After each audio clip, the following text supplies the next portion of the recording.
Here I have OPPO A1X, and today I'm going to show you how to transfer files from internal storage to SD card on this device.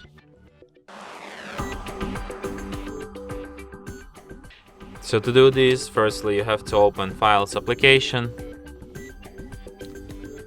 So for example, you can transfer downloads, images, videos, audios, documents and apps.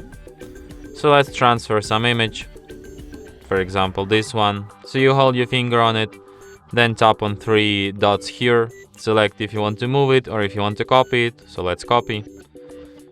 Then select where to, in our case to SD card. Select any folder you like, could be pictures, and tap copy here. And as you can see, now I have this image on my SD card in the pictures folder. And that's it. Thanks for watching. If you find this tutorial useful, don't forget to hit that like button and subscribe to our channel.